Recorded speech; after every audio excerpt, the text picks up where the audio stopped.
Chinte chasya karmani drishta evatmanishvare vidyate pierced hridaya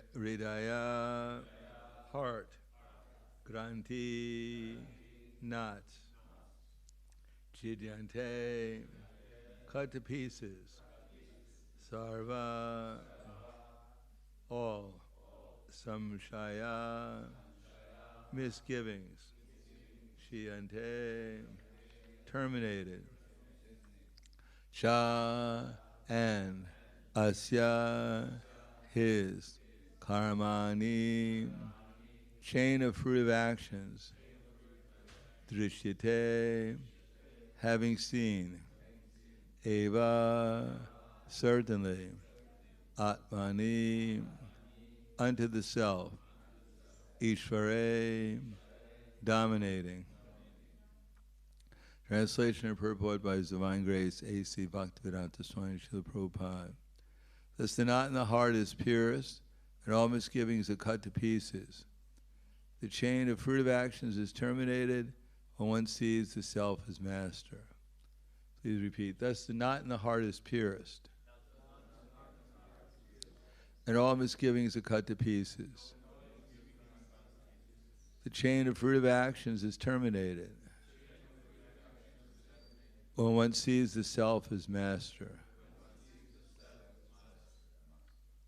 Purport. Attaining scientific knowledge of the personality of Godhead means seeing one's own self simultaneously. As far as the identity of the living being as spirit self is concerned, there are a number of speculations and misgivings.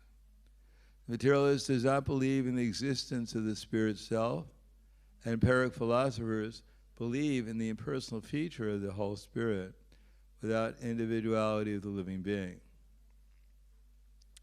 But the transcendentalists affirm that the soul and the supersoul are two different identities, qualitatively one, but quantitatively different.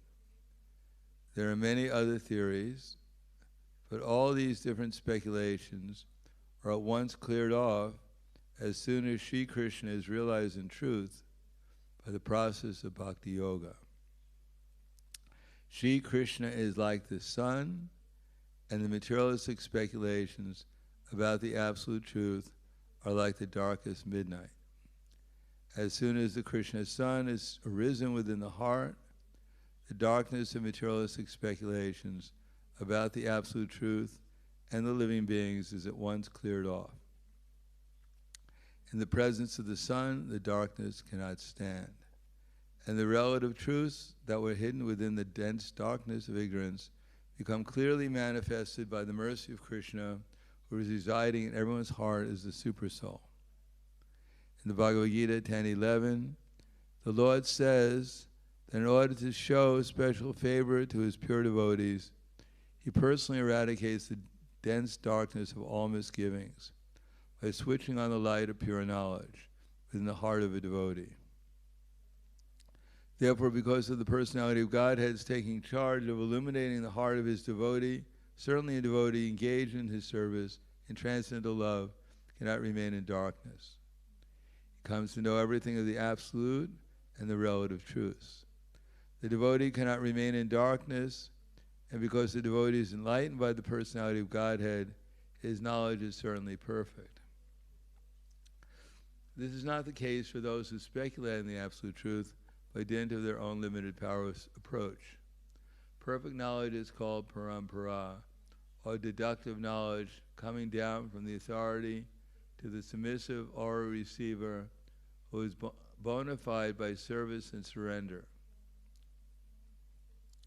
One cannot challenge the authority of the Supreme and know Him also at the same time.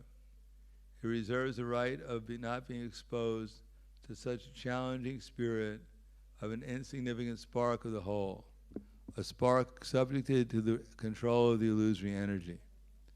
The devotee is the submissive, and therefore the transcendental knowledge descends from the personality of Godhead to Brahma, and from Brahma to his sons and disciples into succession. This process is helped by the Supersoul within such devotees. That is the perfect way of learning transcendental knowledge. This enlightenment perfectly enables a devotee to distinguish spirit from matter, because the knot of spirit and matter is untied by the Lord. This knot is called ahankara, and it falsely obliges living being to become identified with matter. As soon as this knot is loosened, therefore, all the clouds of doubt are at once cleared off. One sees his master and fully engages himself in the transcendent loving service to the Lord, making a full termination of the chain of fruitive action. In material existence, a living being creates his own chain of fruitive work and enjoys the good and bad effects of those actions life after life. But as soon as he engages himself in the loving service to the Lord, he at once becomes free from the chain of karma. His actions no longer create any reaction. So the text again. Pidite ridya grantis chidyante sarva samshaya shiyante chasti karmani drishta evat manishvare. Thus the knot in the heart is purest, and all misgivings are cut to pieces. The chain of fruitive actions is terminated when one sees the self as master.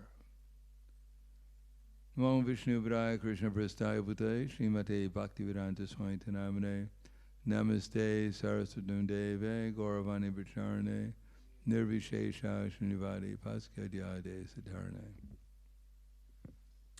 Apparently we all have a knot in our heart. That's supposed to be cut. And that being cut is with the sword of knowledge, which is sharpened with a sword of knowledge and discrimination, which is sharpened with which is sharpened by detachment.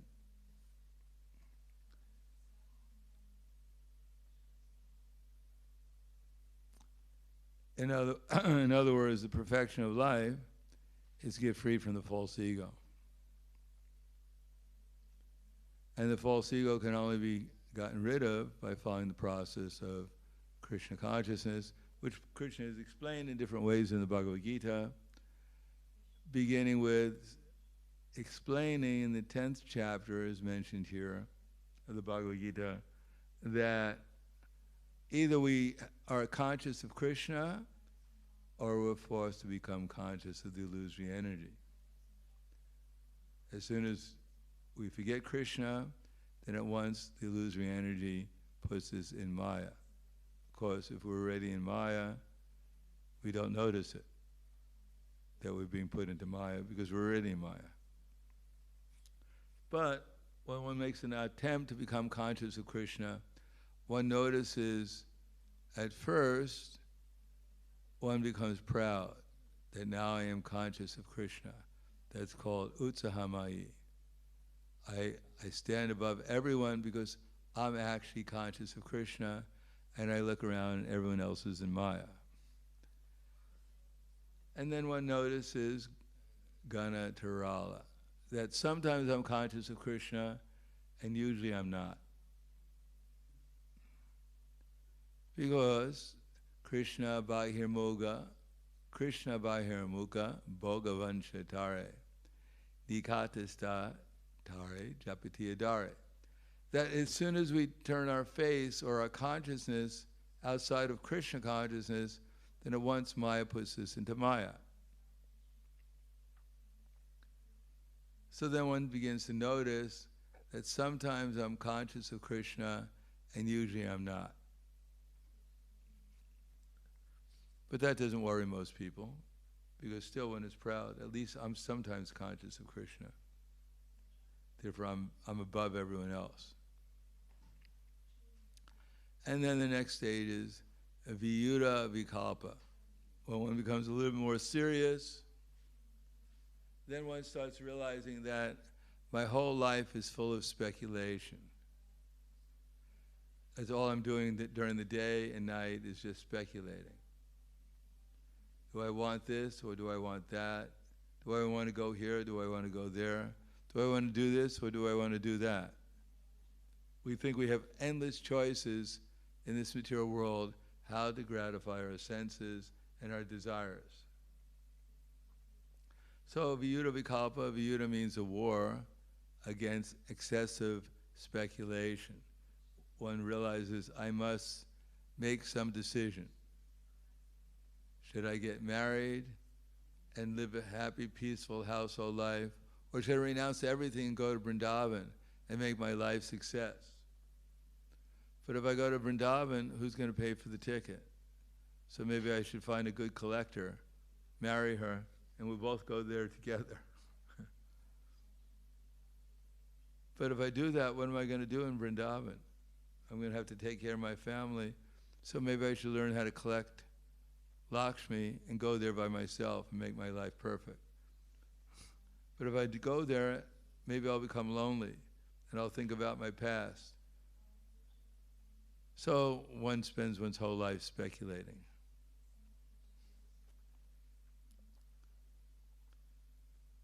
Now one can control the senses and the mind a little bit and realize that as long as I'm not focusing my attention on Krishna, then I must speculate.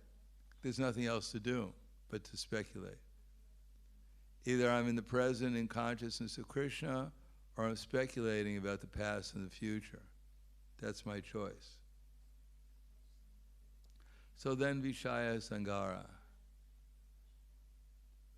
the absorption in sense gratification.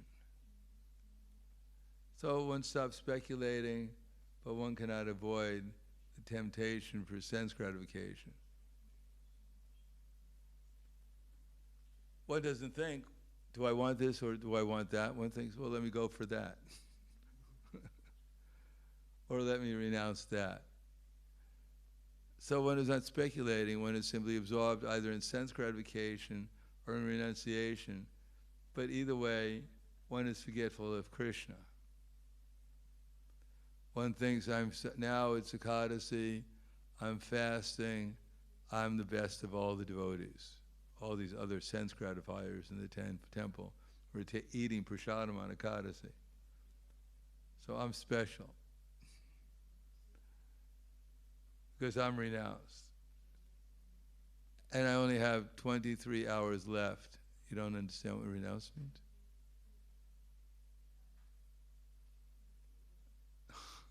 Did you understand what I said? More or less. So one is thinking that I only have 23 hours and 57 minutes and 30 seconds left, and then I can eat. So one is trying to become very renounced, but actually he's increasing one's desire for sense gratification. Because at the end of the renunciation, one indulges in sense gratification twice as much as one normally would do. I got to store up for the next Ekadasi.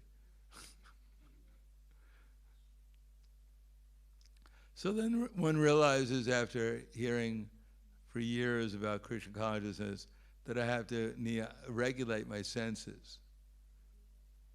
Yukta hara viharasya, yukta chesasa karmasu, yukta swapnivodasya, yogo bhavati dukkha.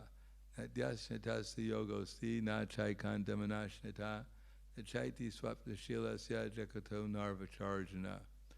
That a yogi doesn't eat too much, or eat too little, sleep too much, or sleep too little. That one who's regulated in his habits of eating, sleeping, work, and recreation can mitigate the material pains by practice of the yoga system. So then one tries to regulate the senses. Get up the same time every morning, go to sleep at night the same time, eat as much as we actually need. As Rose said, if you're an elephant, you should eat like an elephant. And if you're an ant, you should eat like an ant. But if you're an elephant and you try to eat like an ant, you'll have problems. And if you're an ant, you try to eat like an elephant, you'll also have problems. So one tries to regulate, especially the amount of prasadam one is eating, the times one is eating. But because of our tendency for speculating, this tasted so nice, this glubjamin tasted so nice. Now if I had 2 glubjamins, it would taste twice as good. and we had a little couple of samosas, and we're off and running.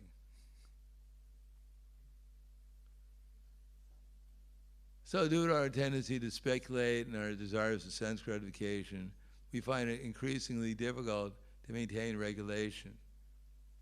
Because externally we do it for some time, but then our mind causes us to eat too much, or we eat too little, usually it's too much, and then we sleep too much, and then all the other regulations go out the window.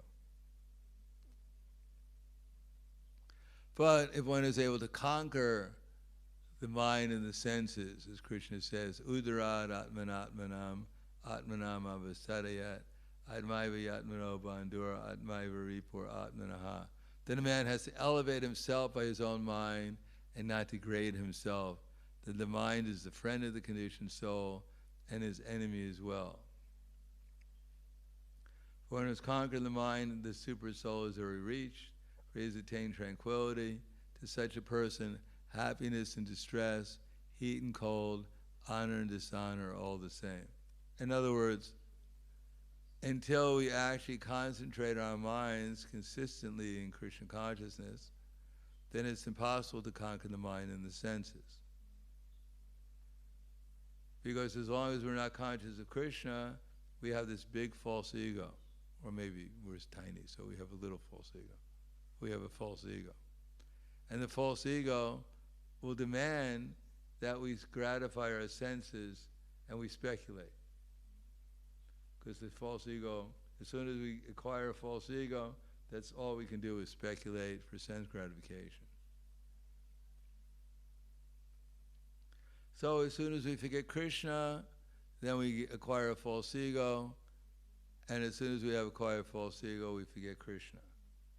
And as soon as we become conscious of Krishna, our false ego gets diminished, and therefore we can actually take to the process of controlling the senses and the mind and stop speculating for sense gratification. Then it's possible to regulate the senses. If one tries to do it outside of Krishna consciousness, and then it's impossible. One may do it for some time, but ultimately the false ego will demand that we satisfy the senses and the mind. Because we may think, I'm not going to gratify my senses, but as soon as we try to gratify our minds, we start imagining ourselves gratifying the senses. Eventually the senses become stronger because the mind is feeding desires into the senses by speculating about them, and therefore the senses will overwhelm us.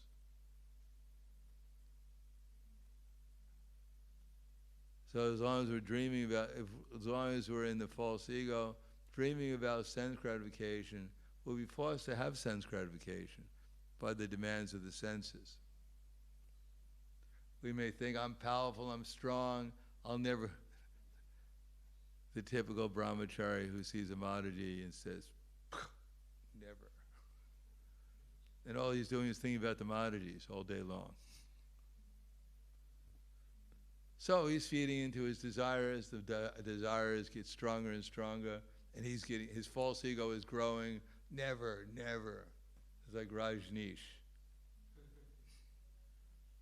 You've heard of Rajneesh? Osha? I know. He was a famous brahmachari in Bombay. So renowned, so austere, and then his ego was just growing and growing and growing. So one day he put an advertisement in the two biggest newspapers in India, challenging any woman to have him fall down. That he's invincible. Superman is ashamed before him. So one famous prostitute in Delhi came and challenged him, spent the night with him, and the next day he wrote an article that was published in the same newspapers called Liberation Through Sex.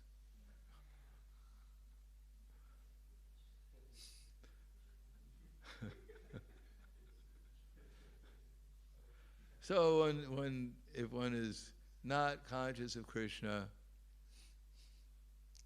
then the mind, the false ego will simply grow and grow and grow, and empower the mind will come up with so many ideas for speculating about sense gratification.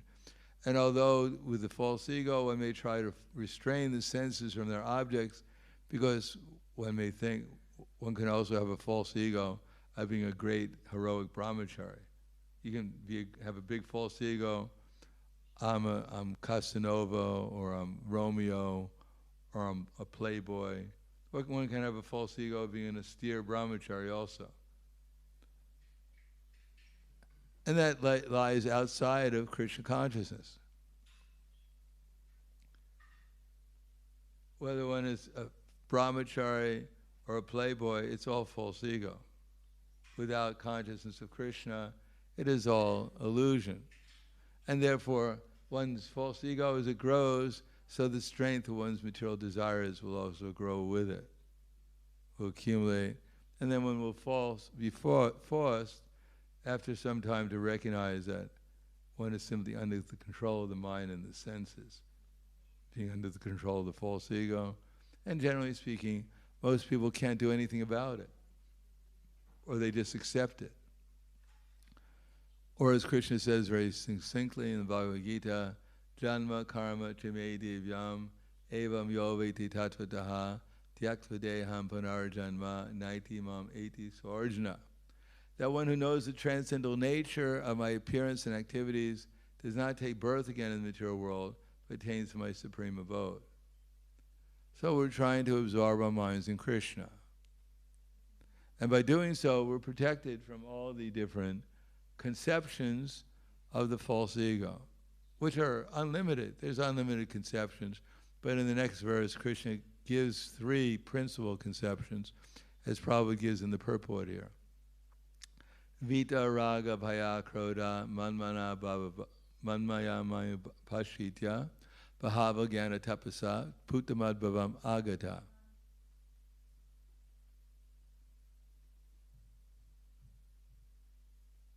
Am I going too fast for you?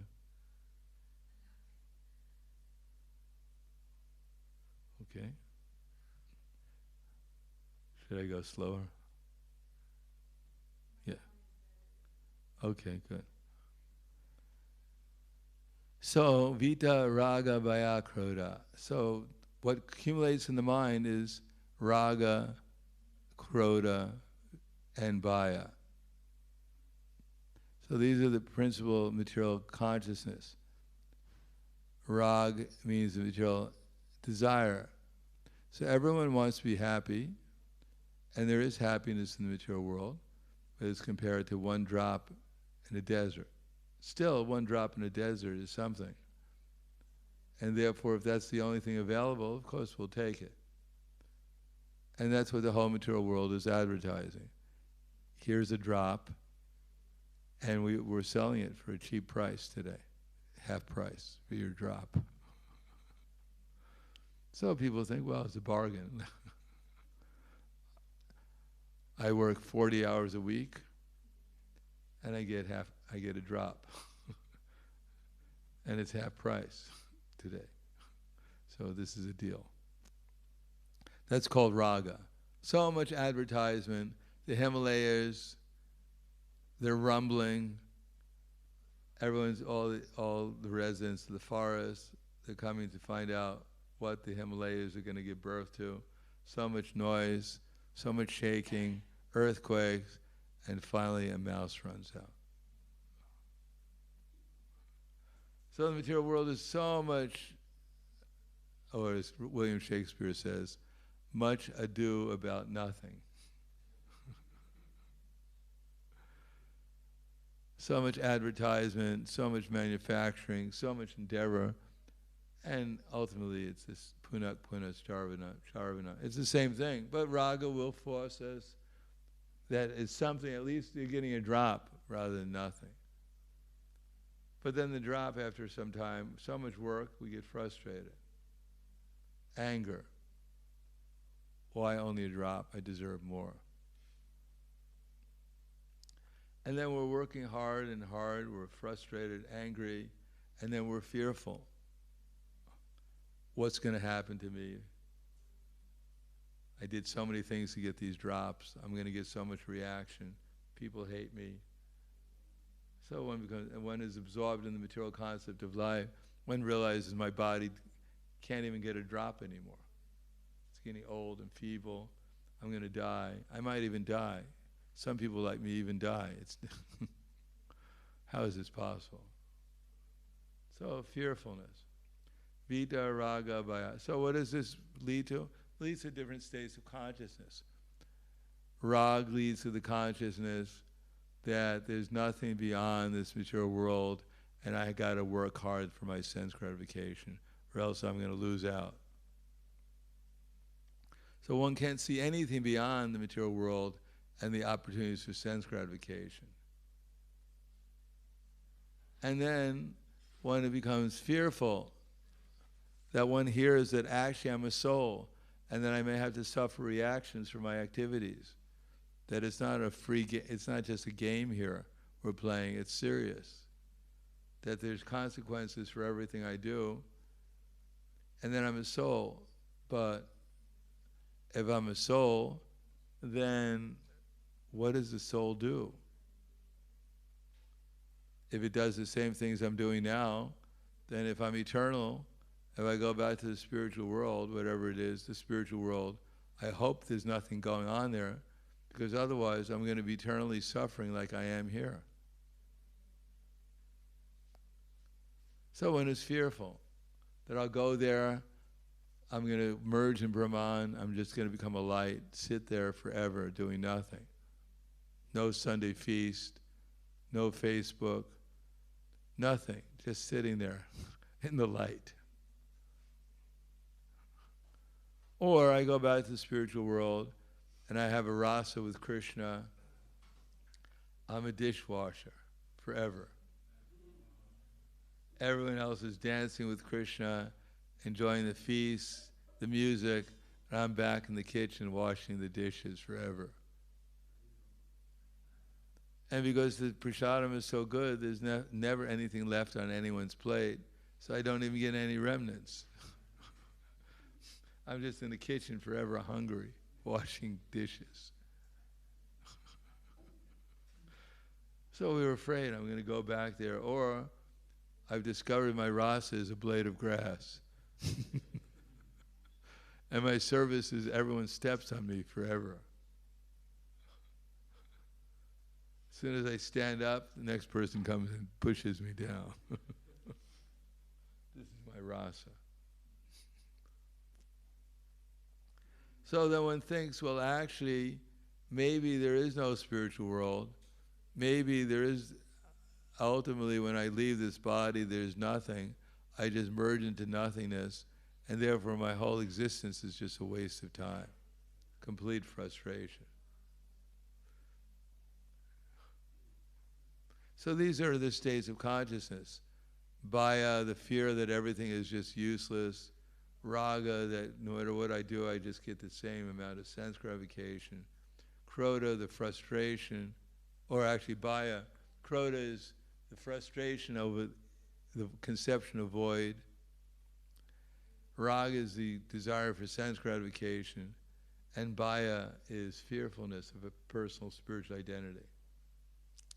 And the only way out of these conceptions of life is to become conscious of Krishna. As explained here, unless we cut our false ego by devotional service, then we have to suffer either krodha or raga, krodha or bhaya. One moment we're in rag, hankering.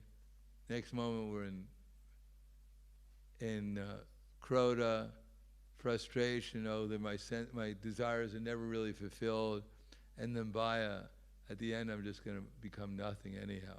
It's all a waste of time. Fearfulness. So unless one becomes conscious of Krishna, then one has to stay in the material world and simply go from rag to dvesha to bhaya. Not a very pleasant future. And the only solution is to become conscious of Krishna through devotional service, so that one's false ego, or one identifies oneself as a servant of the servant of the servant of Krishna, and therefore one acts in that consciousness, and then gradually Krishna cuts our false ego and reveals to us our spiritual identity. Or at least gradually gives us realization towards our spiritual realization, so that one becomes more aware of one's eternality, one becomes more conscious of one's dependency on the super soul to remain in consciousness of Krishna. That it's not just by my will or my strength or my good qualities or my karma, it's by the mercy of the super soul that I can remain in consciousness of Krishna.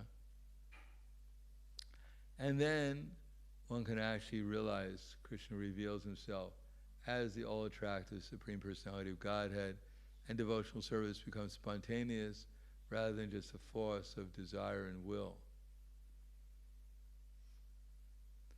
Rather than just agreeing to surrender, then one actually becomes attracted to Krishna, and one becomes spontaneously attracted to devotional service. The same example is given if one has jaundice, then sugar cane tastes very bitter. But sugar cane is the cure for jaundice, and if one keeps on taking the sugar cane in the expectation that the jaundice will be cured, gradually it is cured, and then the sweetness of the sugar cane is revealed. So being in disease condition, being identified with our false ego, Krishna consciousness seems very bitter, that I got to give up my possessions, I got to give up my prestige, I got to give up everything I've been working for so long, and it's very bitter to hear that we're not the controllers, we're not the enjoyers in the material world. What is my alternative? Become a servant of the servant of the servant. That's the last thing I came to the material world to become. I came here to become the enjoyer of the enjoyer of the enjoyers. But somehow or another, with my intelligence, I'm realizing I should become the servant of Krishna's servants, and therefore it's bitter, but I'm accepting it, the medicine, and gradually we become cured, and we realize it's actually sweet to become the servant of Krishna. And then the false ego disappears, and our real spiritual ego appears, and life becomes joyful. So I'll stop there. Thank you. Any questions or comments? Yes. In the beginning, Maharaj, you spoke about regulations, and we can see that we have, in present life, have different kind of bodies, different constitution, Kapha, Pitta, Vata. Is also some connection with regulation, which bodies can be more regulated or less regulated? No, not necessarily. They're just regulated in different ways. Like Kapha, they shouldn't eat too much. Well, a Vata person probably should not eat too little. Because if a Kapha person eats too much, he'll get sick. But if he eats too little, he probably won't get sick. But if a Vata person eats too little, he'll get sick. If he eats more, a little bit more, he won't get so sick. He needs to eat more often. And a Pitta person, he shouldn't eat too much, and he shouldn't eat too little. So he just has to know what different cars, they all go down the road. You just have to know what fuel to put in them, and how fast and how slow to drive them. And then they'll be all right. So we should be somewhat aware of at least what kind of body we have, so that we can not eat too much or eat too little, sleep too much or sleep too little. Like a Vata person, if he's doing exercise, he shouldn't stress himself too much. He should be slow and steady and mindful. But a Kapha person, he has to stress, he has to put himself into some kind of stress, or else he'll fall asleep while he's doing the exercise. He has to push himself a little bit. So it's good for him. So one should know what kind of body one has and act accordingly, that's all. Anything else? Yes. Oh, we have a microphone. Does it mean then that even cultivating qualities that are apparently that are favorable for devotional service, like humility and tolerance, it can also be done on the platform of false ego? Sure, of course. Oh, Prabhu, I'm so humble. I'm the most fallen. When someone told Prabhupada, I'm the most fallen. And Prabhupada's response was, you're not the most anything. Prabhupada, I'm the most fallen. Prabhupada's response, if you're the most fallen, why don't you do something about it?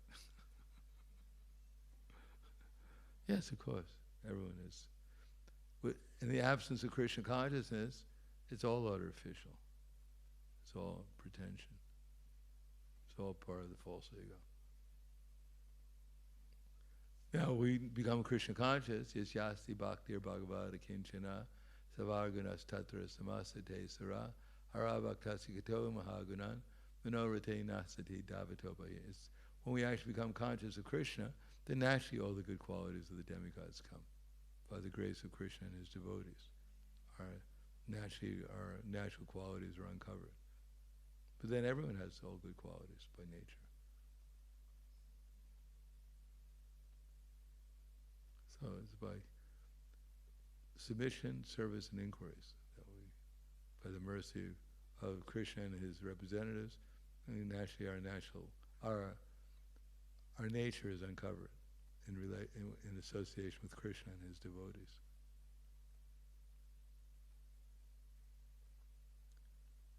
Anything else? Hvala Grantaraj Srimad Bhagavatam ki jai, Srila Prabhupada ki jai, Gaur Premanande.